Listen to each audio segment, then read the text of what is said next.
Welcome to Crosspoint. Welcome to Crosspoint. Welcome to Crosspoint.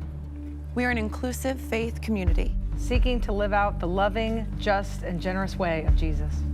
We are participants in a long tradition that's less concerned with doctrines and dogma that demand total agreement, but a life to be lived, enjoyed, and given away to others. What unites us is a growing awareness that life is precious. That we are made by love in order to love. This community is comprised of and affirms the entire human family. Regardless of race, age, creed, physical abilities, marital or economic status, gender identity, or sexual orientation. So, if you're curious and have come to see, if you are tired and have come to rest, if you are grateful and have come to share, if you are wounded and have come to heal, if you're joyful and have come to celebrate, if you are uprooted and have come to belong, welcome home. Welcome home. Welcome home. Welcome home.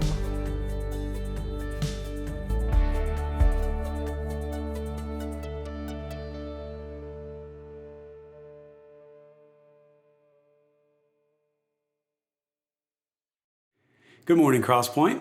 Welcome to our online service. My name is Stephen. I'm going to play a couple of songs as we get started.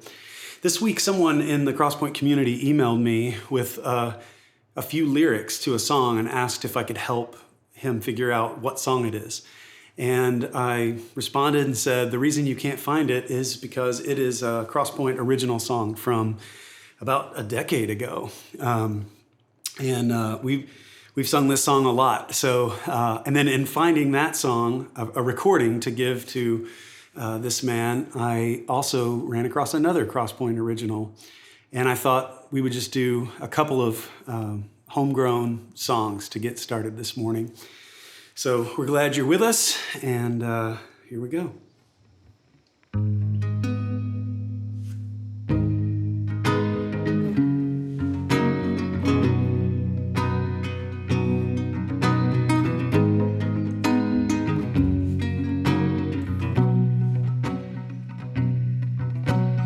Come to him, all who are weary.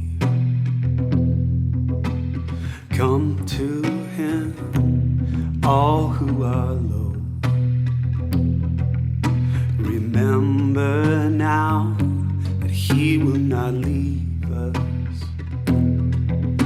We have no strength if we're on our own.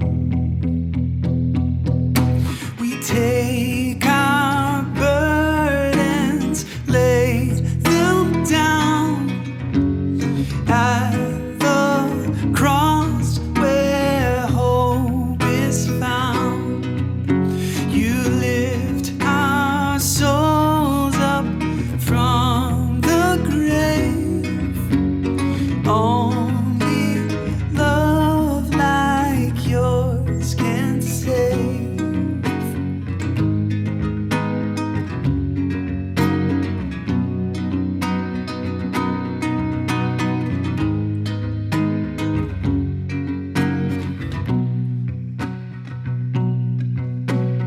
Lead us down to rivers of mercy. Lead us down to your streams of peace. Restore in us the breath of creation. Awake in us a love that believes. We take our burdens, lay them down at the cross where hope is found. You lift our souls up from the grave. Only love like yours can save. You're just a word away. We'll say it, yeah, we'll say it. There's not a price to pay. You've paid it, yeah, you've paid it.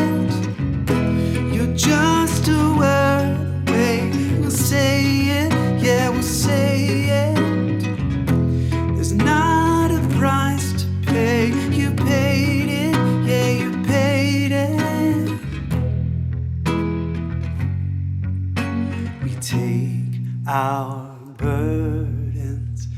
lay them down at the cross where hope is found. You lift our souls up from the grave. Only love like yours can save. We take our burdens, lay them down at the cross where hope is found. You lift our souls up from the grave. Only love like yours can save. Only love like yours can save. Only love like yours can save.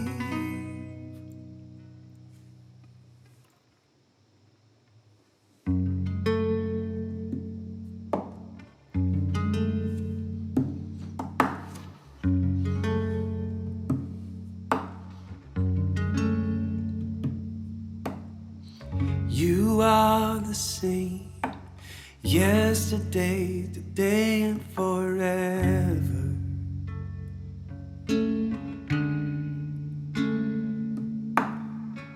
But from today, our lives will never be the same again.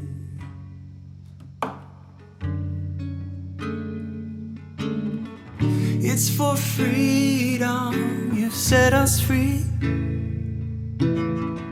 liberated captives of the King. Out of our brokenness, draw us into your story, into your story.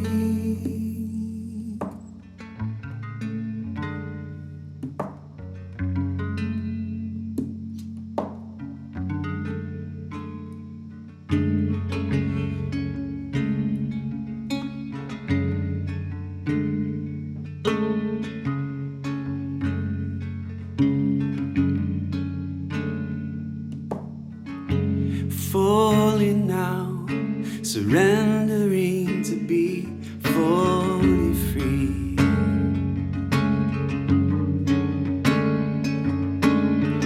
We're offering our broken lives that life could be redeemed. Write your story over me. It's for freedom you've set us free, liberated captives of the King. Out of our brokenness, draw us into your story.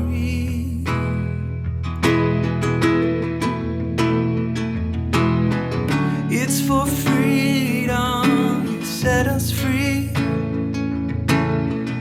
liberated captives of the King. Out of our brokenness, draw us into your story, into your story.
freedom, you set us free. Liberated, captives of the King. Out of our brokenness, draw us into your story.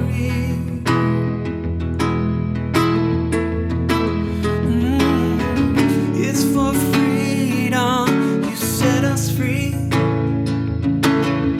Liberated, captives of the King. Out of our brokenness, draw us into your story. Into your story.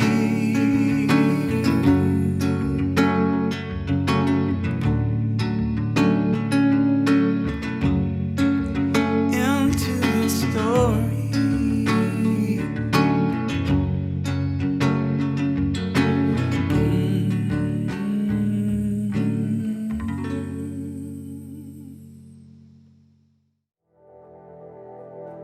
There are many ways we collaborate with each other to be the church we're called to be and to serve how we serve. And our contributing financially is one of the most important of those ways. If you want to help fund and sustain what we get to do together, go to crosspoint.org/contribute to see the many simple ways that you can do so. You can even text crosspointenc to 77977 to receive a link to get started now. Thank you for your partnership in the work we do together.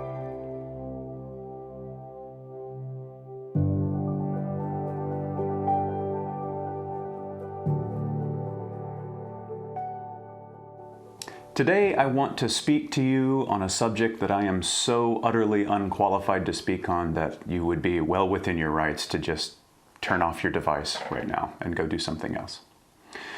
For those of you who are choosing to remain, bless you. This is one of our passages today. It's going to be immediately familiar, but as I hope to make clear today, familiarity is actually part of the problem. It comes from Matthew chapter 7, where Jesus says, "Don't judge, so that you may not be judged. For the judgment you give will be the judgment you get, and the measure you give will be the measure you get." Why do you see the speck in your neighbor's eye, but you don't notice the log in your own eye? Or how can you say to your neighbor, let me take that speck out of your eye for you, while there's a log in your own eye? You hypocrite. First take the log out of your own eye, and then you'll see clearly enough to be taking specks out of your neighbor's eyes. For 20 years, I have been standing in front of groups of people, and some of that sitting in front of cameras in front of people, talking about and teaching about the way of Jesus as I have understood it. And at times I feel like I have a knack for doing it. I generally enjoy doing it. And to one degree or another, people tell me they enjoy it when I do it. But I have to confess, after all this time, I still look at other human beings, almost immediately make up my mind about them, and think of them and act toward them as though I've understood them completely and that there's nothing left to learn. And of course, at the same time, after all these years, I still know that when somebody hears something that I say or sees me do something or write or draw something, and they call me a name or dismiss me based on that little sample of data, I'm shocked, I'm insulted, I'm incensed that they think that they have any idea who I really am based on such a small sample of data. How dare you? See, I know how, like a lot of us, to talk about this stuff, but actually living it out when engaged with real people outside of the talking about it, it's humbling for me to admit how far I have left to go in this. Frankly, I prefer finding ways to make people think I'm kind and, this unjudgmental sage. So let me see if I can convince you of that. Here's the do not judge, worry about the log in your own eye passage in the original Greek. I thought maybe that would impress you. Isn't that something? It's really cool, those old words. Oh, and here's a photo of where Jesus maybe said this and the rest of the Sermon on the Mount. So I thought maybe you'd think that was some interesting content. Let's see. What other distractions could I throw at you in order to deflect from the truth that I'm edging toward 50 years old and still very often uncritically believe my judgments about other people. Let's see. I know. How about a quote from Marshall Rosenberg? He's a psychologist and an author. He developed a process called nonviolent communication as you're trying to communicate with yourself and with others. And he wrote this once. He said that the Indian philosopher J. Krishnamurti once remarked that observing without evaluating is the highest form of human intelligence. When I first read this statement, I thought, what nonsense, the thought, what nonsense shot through my mind before I realized that I had just made an evaluation, a judgment. We're always rendering judgments, these final, concrete evaluations, and then proceeding, going forward as though there's nothing left to learn, like our judgment was the whole story. And it doesn't turn off. Despite knowing how given we are to error and misunderstanding, moment to moment we habitually trade in a chance to increase our intelligence, our emotional intelligence, with the simple satisfaction of a verdict. So we move through the world not simply taking in the world around us, but adding to it our judgments and our ignorant evaluations of it, our labels and our rankings of it. And almost none of this is based on any objective measure at all. It's almost completely based on our own private experience, our own private collection of preferences, our own limited ability to know what's actually true anyway, no matter how absolute our judgments seem. So I don't know about you, but I am such a sucker for this habit. I am constantly catching myself looking at someone or hearing something that they're saying and very quickly, sometimes immediately, incuriously saying, oh, he's one of those. Oh, they're just this. And I hear from many of you that it's the same. Even now, I assume you're probably making judgments and evaluations about whether or not you think I'm doing a good job so far in presenting this idea in a way that's going to end up being helpful later. And many of you are judging what I'm saying as great so far. And the rest of you are terrible people. Regardless, judgment is always happening. And despite it being normal and natural, our immediate judgments and our unchecked belief in those judgments are very often, too often, in our way. So, I want to spend the rest of my message on this one weird story. I come back to it over and over. I have for years. And any progress that I have made in this area is in part due to meditating on this story, the layers of this story. It's in the Gospel of Mark in the 8th chapter. We come to this strange scene, which is tucked in the middle of some other really strange scenes, where Jesus and the disciples are moving through the area. And it says, Jesus and the disciples, came to Bethsaida. Some people brought a blind man to him and begged him to touch him. He took the blind man by the hand and led him out of the village. And when he had put his saliva on his eyes, he laid his hands on him and he asked him, "Can you see anything?" And the man looked up and said, "I can see people, but they look like trees walking."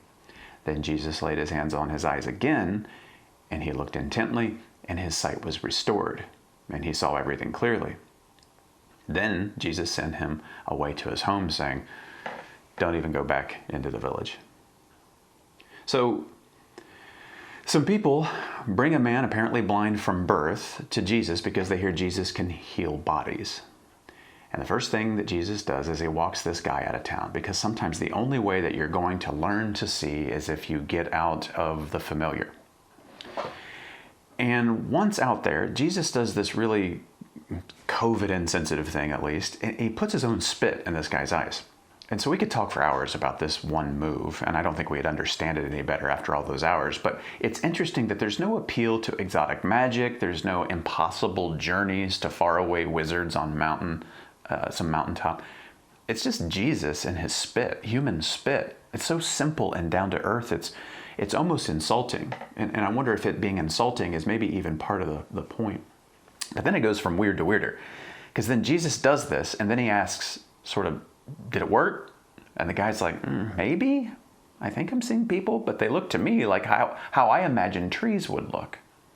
So Jesus administers a second dose. And then the guy sees things, it says, clearly. Which is to say, First, the man's eyes work, but only after the second touch can he perceive things as they actually are. Interestingly, agnosia is the medical term for this experience. The word basically just means ignorance. People who are born without sight, who are medically enabled to see much later in life, they experience agnosia, which is the condition of not having any idea what your eyes are showing you. You've never seen before. So imagine, if you need to, you've never seen color. You've never seen light. You have no idea how to discern depth or height. No idea if what you're seeing is a mile away or is that within reach. You have no idea how to visually determine texture or feel. Somebody says, that's a fluffy dog. And you say, like, how can you tell it's a dog and that it's fluffy from where you are? It's all meaningless data that you have to learn, like a newborn, how to discern. A long time ago, Annie Dillard wrote about how some people were cursed by the surgeries that gave them their sight. She wrote, before the operation, a doctor would give the blind patient a cube and a sphere. The patient would lick it and feel it with his hands and name it correctly. After the operation, a doctor would show the same objects to the patient without letting him touch them. Now he had no clue whatsoever what he was seeing. One patient called lemonade square because it pricked on his tongue as a square shape pricked on the touch of his hands. She also describes someone learning to see, asking her why there were these dull dark marks all over a painting. Turns out they were referring to the shadows. So she explained to the person that the shadows give the piece depth and that without those shadows painted on, the painting would look dull and flat. And the patient said, that's exactly how it looks to me anyway, flat with dull patches. So Dillard referred to this as pure sensation unencumbered by meaning.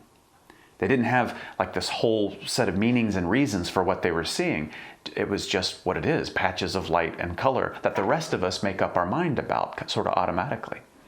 So for some people, to gain their sight in their adult years, it's a terrible, overwhelming, and completely undesirable experience. Some begged to have it reversed.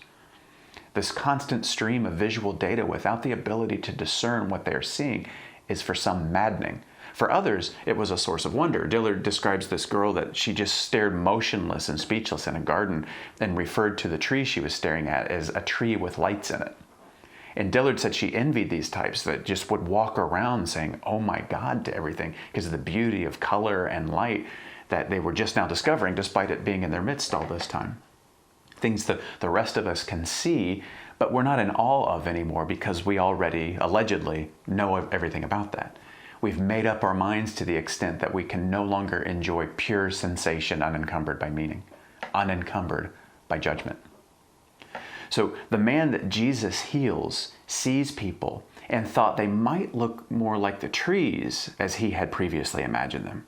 And so that must have been a moment of awe for him, however long that was. But too quickly, awe can become overly familiar in curiousness. And so within days, the man might have demanded people stop acting like trees, stop looking like trees. Demanding that people live by God's design and look and act like people. What's the world coming to? People acting like plants walking around. Within a few weeks, he could have recruited some others, gotten other people to agree with him when what he thought he was seeing. And, get other people to say, people have become too tree-like. It's ridiculous. It's wrong. It's irresponsible. I miss the old days when people weren't trees. What has happened to society? So before any of this can set in, that where his mind could start believing his seeing but undiscerning eyes, Jesus touches him again so that he might also perceive.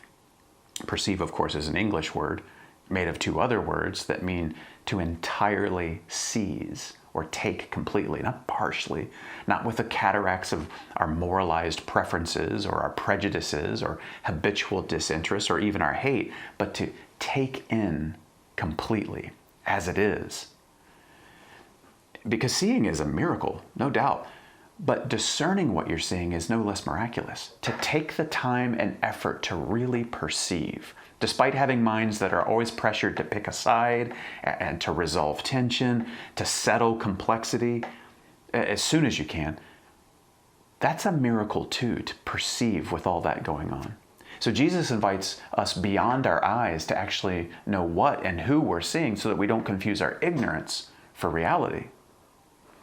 How many times in the last 12 months have you seen a bumper sticker and with the immediacy of a reflex decided, based on the bumper sticker, you knew everything you needed to know about that driver? How many times have you seen a face or a body shape or a skin color or heard an accent or saw acronyms in a bio or saw a flag or a vehicle type or clothing or saw a name or heard someone say the name of a state or a country or heard someone mention a TV show or a podcast they said it was their favorite, and you shut the door of curiosity within yourself? You gave up on any further perception because it was just easier. It was more expedient to say, they're a tree, period. How many of you've seen someone from your past or heard them come up in conversation, and all this internal machinery just sort of automatically activates and spits out this little judgment, like it always has, that sums up this person in one or two sentences and then green lights you to go ahead and roll your eyes or say something dismissive, just like always?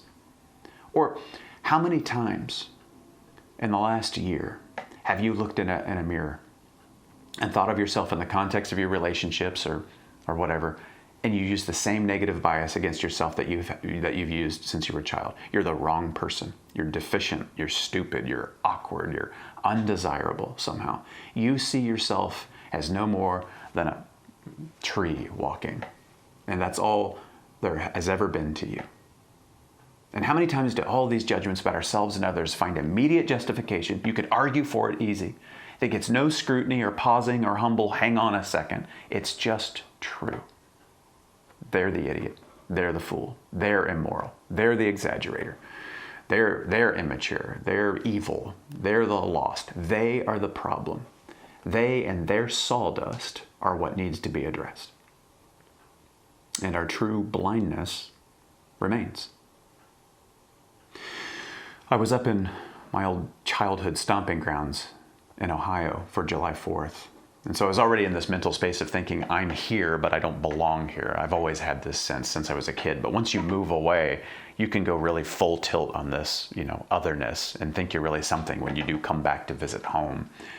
So that's already happening. And at one point we're standing by the lake I grew up at with this crowd of people watching fireworks. And these people still call this town home. And we're watching fireworks tear holes in the sky. This is an activity, by the way, that I can take or leave when I consider the poor birds and then the litter and then the fact that we're simulating bombing ordnance. But here we are. And this guy starts blaring Lee Greenwood's Proud to Be an American for the second time in like 12 minutes. And I begin thinking, okay, playing it once was obligatory, but twice? Like, have you read a newspaper in the last few months? Does Mr. Greenwood have any songs about national repentance maybe that we could blare?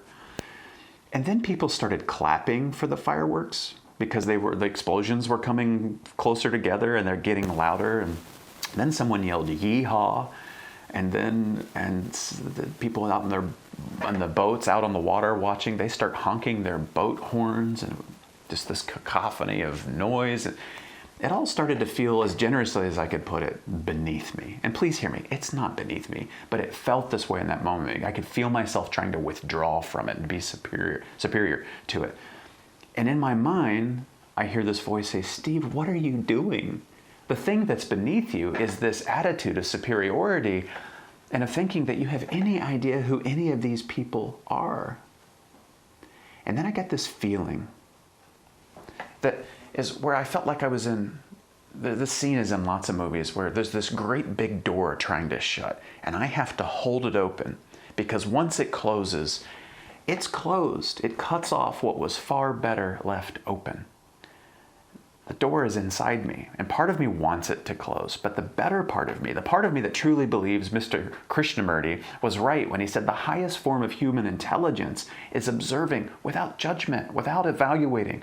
That part of me knew this has to stay open because I don't know these people at the lake. I know nothing but the fact that they are where I am in that moment, and that's it. And if the door closes, I will never know these people. I will agree with my stupid eyes and my stupid ears that they're trees. I'll never know that they're infinitely complex and deep human beings. They're parents and siblings and children, people who look out for others and who work and play hard, who want to be perceived, not judged, just like me. How can I love that which I will not see? How can I love my neighbor, my enemy, if I refuse to be willing to disbelieve my judgments and my evaluations? See, I must even be willing to go so far as to reevaluate and re-see those who I thought have maybe done actual legitimate harm, who've proven to be legitimately disappointing, because I believe everybody, even me, is much more than the worst thing that they've ever done. I even have to be willing to reevaluate them. Now, I'm suggesting that some of us have people in our lives where our judgments actually fit. And it would be foolish for us to pretend like we don't know what we know about them. We have perceived them, and they're worthy, at least in part, of a negative review. Some people you have seen, and those are the very ones Jesus, I think, says, look, love them, but leave town and shake their dust off your feet. But listen, the vast majority of people we have judgments about, we've never truly seen them. We've never really met them. We've never seen or heard or perceived them as they actually are. We only think we know and have gotten so accustomed to the idea that we know them that we would be shocked to take the time to discover the extent to which we have been wrong. The extent to which we've been going on a years-long hunch, completely unrooted in reality. We'd be shocked to recognize that most of our enemies were assigned to us by someone else. That those we look down on were put into our crosshairs by other people's idea of what's moral. That we reject others almost always by someone else's preferences and even other people's bigotry.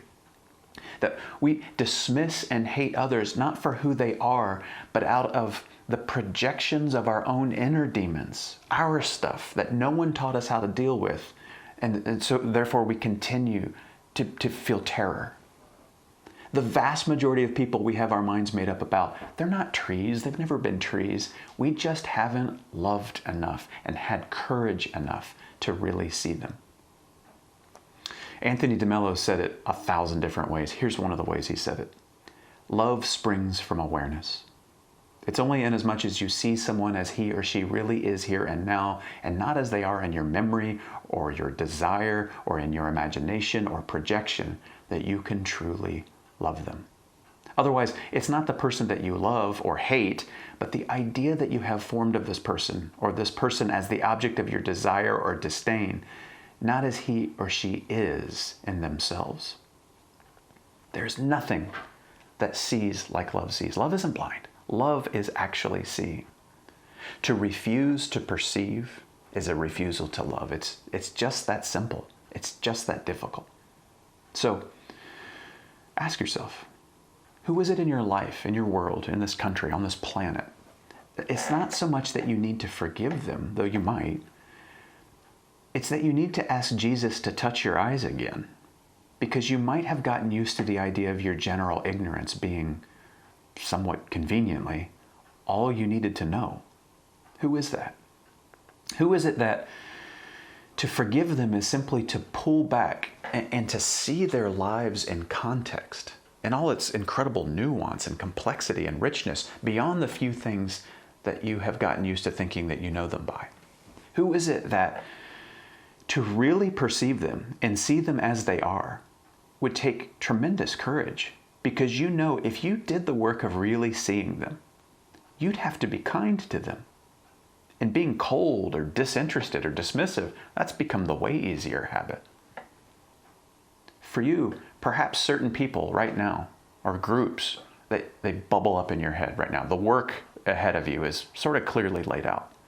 For the rest of us, I think it's just a moment-to-moment slowing down, putting all of our judgments under thoughtful review, to begin figuratively walking outside the village, asking for the second touch in every moment, to become gently and lovingly skeptical that we have ever had the story right when it comes to seeing and hearing other people, and even ourselves.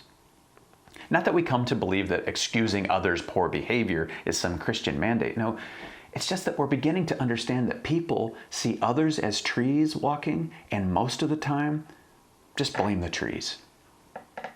Our ability to really perceive and therefore to love ourselves, other people. This will come from a new habit of slowing down and asking for that second touch. No matter where we find ourselves in this, we can be reminded that all we do when we remain open to truly seeing other people past our judgments, our evaluations, our habits of prejudice, all we're doing is fulfilling the golden rule and therefore the entire law of God. May God give us eyes to really see and ears to really hear and unobstructed hearts that we might really love. My friends, go forth into the world with compassion and justice in your heart. Hear voices of the long silenced, see strength in what has been deemed weak. See one another, hear one another, care for one another, and love one another. It's all that easy and it's all that hard. Now may the grace of God, the love of Christ, and the power of the Holy Spirit be with us all now and forevermore. Amen.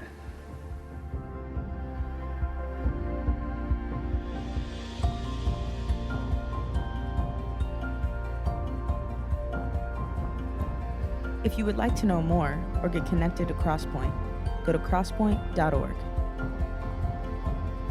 If you're in need of care or assistance, go to crosspoint.org/care. And welcome home.